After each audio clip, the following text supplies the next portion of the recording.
வணக்கம் நண்பர்களே. இன்னைக்கு நம்ம தமிழ் கடவுள் முருகன் சேனல்ல இன்னொரு முருகனோட சுவாரஸ்யமான விஷயத்தை தான் உங்ககிட்ட பகிர்ந்துக்க போறேன். இன்னைக்கு நாம பார்க்க போற அந்த சுவாரஸ்யமான விஷயம் என்னன்னா, தமிழ் கடவுளான முருகனுடைய 6 படை வீடு இருக்கு இல்லையா, 6 கோவில்களுக்கும் எந்தெந்தது உங்களுக்கு உயர்ந்த வரம் கொடுக்கும் அப்படிங்கிறத பற்றி தான் இன்னைக்கு வீடியோவில் பார்க்க போகிறோம். வீடியோவை முழுசாக பாருங்கள். எல்லா படை வீடுக்கான சிறப்பையும் அங்கே நமக்கான வரங்கள் என்ன கிடைக்கும் அப்படிங்கிறத பற்றியும் முழுசாக தெரிஞ்சுக்கோங்க. ஏன் தமிழர்கள் முருகனை தமிழ் கடவுள்னு கொண்டாடுறாங்கன்றதுக்கு இந்த 6 படை வீடு தான் சாட்சி. ஒவ்வொரு கோவிலும் ஒவ்வொரு விதமான வரலங்களை அருளக்கூடியது. உங்களது சிக்கல்களை தீர்த்தும் தேடும் 6 புனித தலங்கள் பற்றி பார்க்கலாம். திருப்பரங்குன்றம், இங்குதான் முருகன் தெய்வானைய மணந்தார். திருமண தடைகள் நீங்கணும், தொடங்குற காரியங்கள்ல வெற்றி கிடைக்கணும்னா நம்ம போக வேண்டிய அறுபடை வீடுல ஒண்ணுதான் திருப்பரங்குன்றம். முக்கியமா திருமண தடை நீங்கணும்னு நினைக்கிறவங்க கண்டிப்பா திருப்பரங்குன்றம் கோயிலுக்கு போயிட்டு வந்தீங்கன்னா அந்த தடை உங்களுக்கு விலகும். அடுத்து திருச்செந்தூர், சூரனை வென்ற தலம்தான் திருச்செந்தூர். நம்முடைய பயத்தை நீக்கிறதுக்கும் எதிரிகளை நம்ம வெற்றி கொள்றதுக்கும் மன தைரியத்தை நமக்கு கொடுக்கறதுக்கும் தான் இந்த கோவில் முதன்மையானது.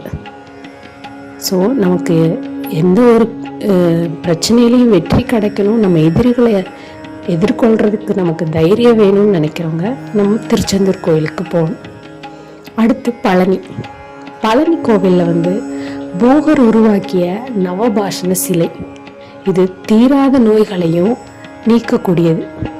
நமக்கு என்ன நோய் இருந்தாலும் அது நம்மளை விட்டு நீங்கிறதுக்கும் நம்மளுடைய உடல் ஆரோக்கியம் பெறதுக்கும் ஞானம் அடையிறதுக்கும் நம்ம பழனி கோயிலுக்கு போகலாம். அடுத்தது சுவாமிமலை.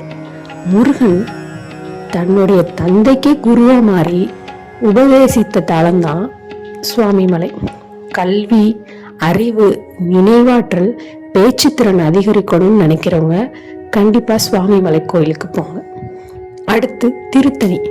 முருகனுடைய கோபம் தணிந்த தலம்தான் திருத்தணி. மன அமைதி கிடைக்கணும், நம்முடைய கோபத்தை கட்டுப்படுத்தணும், வாழ்க்கையில நிம்மதி கிடைக்கணும் அப்படின்னு நினைக்கிறவங்களுக்கு அருமையான கோவில் திருத்தணி. அடுத்தது பழமுதிர்ச்சோலை.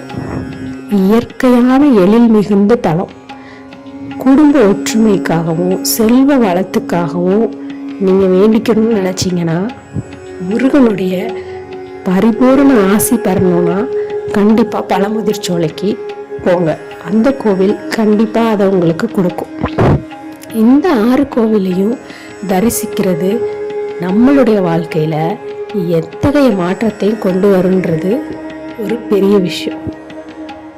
உங்களுக்கு பிடிச்ச எந்த கோவில்ன்றத கமெண்ட்ல சொல்லுங்க. அங்க போய் உங்க வாழ்க்கையில என்ன மாற்றத்தை நீங்க சந்திச்சீங்கன்றதையும் கமெண்ட்ல சொல்லுங்க. இந்த வீடியோ உங்களுக்கு பிடிச்சவங்களுக்கு ஷேர் பண்ணுங்க. இந்த மாதிரி முருகன் பத்தின சுவாரஸ்யமான விஷயங்களை தெரிஞ்சுக்கிறதுக்கு எங்க சேனலை சப்ஸ்கிரைப் பண்ண மறக்காதீங்க. இந்த வீடியோ உங்களுக்கு பிடிச்சிருந்தா லைக் பண்ணுங்க. இதே மாதிரி இன்னொரு சுவாரஸ்யமான விஷயத்தோட உங்களை நான் சந்திக்கிறேன். வெற்றிவேல் வீரவேல். நன்றி.